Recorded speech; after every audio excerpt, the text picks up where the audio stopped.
Hello guys, मैं संदीप कुमार। आज आप लोग को एक अलग फार्मूला बता रहे हैं। जैसे हम लोग को वैल्यू निकालना होता है, साइन 75, कॉस 75, टेन 75, साइन, ये सारा वैल्यू निकालना है। तो हम अभी तक 75 डिग्री या 15 डिग्री का वैल्यू तो पढ़े नहीं हैं, तो बनेगा कैसे? तो हम लोग इसके लिए एक फार्मूला है 4 गो, इसको हम लिखे हैं। देखिए, फार्मूला है साइन एक्स प्लस वाई बराबर sine x into cos y plus cos x into sine y. Cos x plus y बराबर है cos x into cos y minus sine x into sine y. और sine x minus y बराबर होता है sine x into cos y minus cos x into sine y. Cos x minus y बराबर cos x into cos y और sine x into sine y. और tan x plus y बराबर होता है tan x plus y बटा tan x plus tan y बटा one minus tan x into tan y. तो इस तरह से फार्मूला है। ये फार्मूला आप लोग याद कर लीजिएगा। लेकिन अब है कि साइन एक्स प्लस वाई बराबर इतना काहे होता है या इसके बराबर कोई होता है, तो हम एक प्रूव करते हैं आज। इसमें प्रूव कर रहे हैं साइन एक्स प्लस वाई बराबर sine x into cos y plus cos x into sine y क्यों होता है या कैसे होता है। इसको बनाने से पहले हम एक फिगर पर ध्यान देंगे। फिगर क्या है? चलिए फिगर देखिए। फिगर में बहुत सा लाइन खींचा हुआ है, आप लोगों को समझ में नहीं आएगा, हम बताते हैं। जैसे एक क्षैतिज रेखा है, ये लाइन है जो पृथ्वी के पैरेलल है। अब यहाँ से पहले x डिग्री बढ़ा तो ये b पर गया, फिर y डिग्री और बढ़ा तो किस पे गया? c पर। तो इस तरह से तीन रे OA OB OC, यहाँ पर OA और OB के बीच में x डिग्री बढ़ रहा है और OB के बीच में कितना बढ़ रहा है? y degree. अब क्या किए थे कि OC पर एक पॉइंट लिए थे P, OC पर एक पॉइंट कुछ लिए थे P। अब P से एगो OA पर लंब खींचे, एगो OB पर लंब खींचे, इस पे लंब खींचे M और इस पे लंब खींचे Q। समझ में आ रहा होगा आप लोग को? P से PM लंब खींचे या P से PQ लंब खींचे। उसके बाद क्या किए? M से MR लंब खींचे और M से MN लंब खींचे किस पे? इस पे। यहाँ पर इतना समझ में आ गया होगा। फिर से समझा देते एक तरफ। फिगर समझ में आया तो बनाना हार्ड नहीं होगा। एक रे है क्षैतिज रेखा में OA, इससे x डिग्री घुलाकर OB ले गया, अब y डिग्री और घुलेगा तो कितना होगा? c। अब है कि x हो गया, ये y हो गया। अब OC पर एक पॉइंट P लिए, P से दो लंब खींचे हैं, एक खींचे हैं PQ और एक खींचे हैं PM, ठीक है। M से दो लंब खींचे हैं, एगो MR OA पर और एगो MN किस पे? PQ पर। इसमें क्या है कि एक चीज़ और बताएं कि यहाँ x था तो यहाँ x कैसे हो गया, ये समझिए। देखिए, ट्रायंगल OTQ, ध्यान दीजिए, OTQ और PTM, ये दो ट्रायंगल आप लोग ध्यान दीजिए। तो ट्रायंगल में देख रहे हैं कि ये एंगल बराबर है। शीर्षाभिमुख कौन से?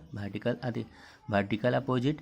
और यहाँ पर ये 90 है, ये वाला 90 है, ये 90 हो जाएगा। तो देखिए, दो एंगल बराबर हो किसी ट्रायंगल में तो कन्फर्म है कि तीसरा एंगल बराबर होगा, इसलिए ये एक्स था तो ये भी एक्स हो गया। क्या दिक्कत है किसी को? फिर से ना तो समझ लीजिए, OTQ और PTM, इसमें E90 ये अपोजिट से इक्वल है, यानी कि शीर्षाभिमुख कौन से? तो EX है, तो भी कितना होगा? x होगा, ठीक है, कोई दिक्कत नहीं है। अब आगे चलते हैं। तो हम बनाए थे, देखिए हमको प्रूव करना था साइन एक्स प्लस वाई, तो हम त्रिभुज लेके चले हैं PQO। देखिए PQO, ये पूरा त्रिभुज। तो पूरा त्रिभुज के लिए ये पूरा कौन आ जाएगा? आएगा कि ना? एक्यूट एंगल 90 है तो ये एक्यूट एंगल हैगा ना, तो x प्लस वाई, पूरा एंगल कितना होगा? x प्लस वाई। तो साइन x प्लस वाई हम पढ़े हैं साइन थीटा बराबर P बटा H होता है, तो x प्लस वाई के अनुसार P पूरा होगा और H E होगा, यानी PQ बटा OP। PQ बटा क्या होगा? OP। अच्छा, PQ पूरा है तो PQ को PN प्लस NQ भी लिख सकते हैं, कोई दिक्कत है? PQ को PN प्लस NQ लिख सकते हैं, लिख दिए। अब क्या किए कि इसको इतना बड़ा इतना, इतना बड़ा इतना कर दिया, PN बटा OP और NQ बटा OP। लेकिन यहाँ पर NQ के जगह पर MR कर दिए। कहा है कि NQ और MR बराबर है। अब कैसे बराबर है? फिगर पर ध्यान देंगे। देखिए NQ ही है और MR ही है, 90-90 ये 90-90। तो एक आयत बना, आयत की सम्मुख भुजाएं बराबर होता है, इसलिए NQ और MR क्या होगा? बराबर होगा। तो NQ की जगह पर क्या कर दिए? MR। अब देखिए PN और OQ को ध्यान से देखिए। PN आपको ये है और OP ये वाला, देखिए ये से किसी भी ट्रायंगल में नहीं काम करता है, लेकिन इसके अनुसार ये साइड लेते हैं, पीएम लेते हैं, तो इस ट्रायंगल के अनुसार हो जाएगा या कोई ई ट्रायंगल के अनुसार हो जाएगा। यानी पीएम हमें ये दोनों साइड से रिलेटेड दे रहा, इसलिए हम यहाँ पर पीएम से ऊपरे नीचे गुना किए। पीएन बटा ओ पी था, तो पीएम से ऊपरे नीचे क्या कर दिए, गुना। काहे किए, जो समझ में आ गया।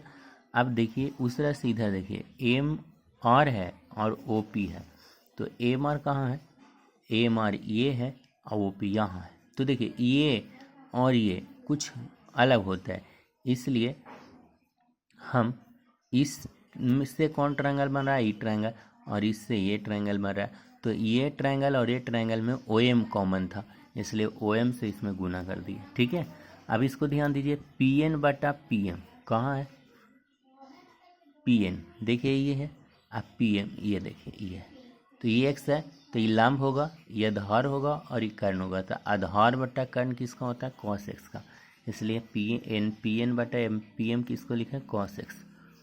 फिर है पी एम बटा ओ पी एम कने है ये है, ओ पी कने यह है। तो देखिए यहाँ पर ध्यान दीजिए, ये पूरा लीजिए, ये पूरा लीजिए, तो इसमें एंगल कौन बढ़ रहा है, बाई, तो बाई के अनुसार ही लंब होगा और ये कुछ होगा कर्ण का, कि 90 यहाँ बढ़ रहा है तो कर्ण यहाँ होगा, तो आधार अति लंब बटा कर्ण कुछ होगा साइन बाई, तो यहाँ पर लिख दिए साइन बाई। एम आर बटा O M, M R E है, अब बटा ओ एम ई है। तो देखिए इस ट्रायंगल के अनुसार एक्स के अनुसार ये लंब है, ये कर्ण है, तो लंब बटा कर्ण साइन एक्स हो जाएगा। ओ एम बटा ओ पी, ओ एम बटा ओ पी, तो इसके अनुसार एक्स बाई के अनुसार ये देखिए आधार आई को जो होगा कर्ण, तो आधार बटा कर्ण यानी कॉस बाई, यानी कि हमें प्रूव होकर आ गया साइन एक्स प्लस वाई बरोबर sine x into cos y plus cos x into sine y. अब इससे रिलेटेड क्वेश्चन हम आपको पहले ही दिखाए थे, लेकिन पुनः दिखाते हैं कि कैसे बनाएंगे। जैसे साइन 75 कॉस 75 टाइन 75 साइन 15 कॉस 15 या tan 15 बनाना है, तो हमें होमवर्क है, इससे बनाइएगा। किस तरह से बनाइएगा ये देखिए, जैसे साइन 75 एक बताए हैं, तो इसको 45 प्लस 30 कर सकते हैं। साइन 45 और 30 कितना हो जाता है 75। अब देखिए साइन ए प्लस बी यानी 45 प्लस 30, ए के जगह पर 45 बी के जगह पर 30, और साइन ए प्लस बी बराबर फार्मूला होता है sine into cos B cos into sine B, तो उसी पे तोड़े हैं, साइन 45 कॉस 30 कॉस 45 साइन 30, इसका वैल्यू रख दिए, आपको वैल्यू याद है, तो इस तरह से ही बन गया।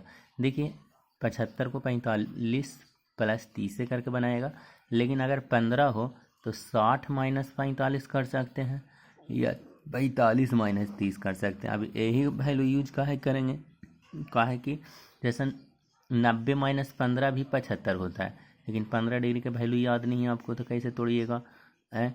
और अगर मतलब हम मान लेते हैं 75 माइनस भी 60 होता है तो 15 होता है, लेकिन 75 डिग्री का वैल्यू याद नहीं है ऐसे किसी का, इसलिए हम लोग 45 60 30 का ही यूज करें तो बेहतर रहेगा। आप लोग इसे बना लीजिएगा और आप इस चारों फार्मूला को ज़रूर याद कर लीजिएगा, कल इससे रिलेटेड आगे बताएंगे। Thank you.